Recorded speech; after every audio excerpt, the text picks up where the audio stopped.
KSRTC bus break ചെയ്തതിനെ തുടർന്ന് സീറ്റിൽ തലയിടിച്ച് വീണ് യാത്രക്കാരിക്ക് പരിക്കേറ്റു. തിരുവനന്തപുരം സുൽത്താൻ ബത്തേരി കെ.എസ്.ആർ.ടി.സി മിന്നൽ ബസ്സിലെ യാത്രക്കാരിക്കാണ് ഈ പരിക്കേറ്റത്.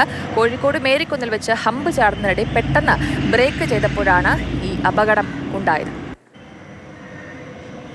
കൂടുതൽ വിവരങ്ങളുമായി അഞ്ജന സുകുമാരൻ ചേരുന്നുണ്ട്. അഞ്ജന, എപ്പോഴായിരുന്നു ഈ അപകടം ഉണ്ടായത്? ഈ പരിക്ക് സാരമാണോ? എന്താണ് ഇപ്പോഴത്തെ അവസ്ഥ?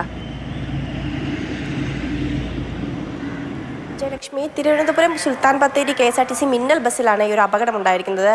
രാത്രിയിൽ തിരുവനന്തപുരത്ത് നിന്നും എടുത്ത ബസ്സായിരുന്നു. രാവിലെ അത് സുൽത്താൻ ബത്തേരിയിൽ എത്തിച്ചേരേണ്ടതായിരുന്നു. കോഴിക്കോട് മേരിക്കുന്നിൽ വെച്ചാണ് ഇപ്പോൾ അപകടം ഉണ്ടായിരിക്കുന്നത്. പുലർച്ചെ 5:30യോടുകൂടിയായിരുന്നു ഈ ഒരു അപകടം സംഭവിച്ചത്. ബസ്സിൽ യാത്രക്കാരുണ്ടായിരുന്നു. യാത്രക്കാർ ഉറങ്ങുകയായിരുന്നു. പെട്ടെന്ന് ഹമ്പ് ചാടുന്നതിനിടയിൽ ബസ് ബ്രേക്ക് പിടിക്കുകയായിരുന്നു. അതിനിടയിലാണ് അപകടം സംഭവിച്ചത്. മിന്നൽ ബസ് ആയതുകൊണ്ട് തന്നെ വേഗതയുണ്ടായിരുന്നു. നല്ല വേഗതയിലായിരുന്ന ബസ് പെട്ടെന്ന് ബ്രേക്ക് ഇട്ടപ്പോൾ യാത്രക്കാർ പെട്ടെന്ന് താഴെ വീഴുകയും ഒക്കെ ചെയ്തു. അതിൽ ഇപ്പോൾ 23 വയസ്സുള്ള യുവതിക്കാണ് പരിക്കേറ്റിരിക്കുന്നത്. യുവതിയുടെ തല സീറ്റിലിടിക്കുകയും തണ്ടലിടിച്ച് ബസ്സിന്റെ തറയിൽ വീഴുകയുമായിരുന്നു. ഈ സ്ത്രീ സഞ്ചരിച്ചിരുന്നത് ഭർത്താവിനൊപ്പമായിരുന്നു. ഇവർ വയനാട് സ്വദേശിയാണ്. മീനങ്ങാടിയിലേക്ക് പോവുകയായിരുന്നു.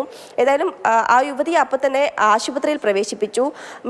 മേരിക്കുന്നിലുള്ള സ്വകാര്യ ആശുപത്രിയിലാണ് പ്രവേശിപ്പിച്ചത്. യുവതിയുടെ പരിക്ക് ഗുരുതരമല്ല, തലയ്ക്കാണ് പരിക്കേറ്റിരിക്കുന്നത്. അതോടൊപ്പം തന്നെ ഈ ബസ്സിൽ തന്നെയാണ് യുവതിയെ ആശുപത്രിയിലേക്ക് എത്തിച്ചത്. അവിടെ ഭർത്താവും കൂടെ ഉണ്ടായിരുന്നു. ഏതായാലും യുവതിയെ ഇപ്പോൾ MRI മറ്റുമൊക്കെ എടുക്കാനായിട്ട് കയറ്റിയിരിക്കുകയാണ്. അല്പസമയത്തും ബസ് അവിടെ ഉണ്ടായിരുന്നു. അതിനുശേഷം ബസ് യാത്ര തുടരുകയായിരുന്നു.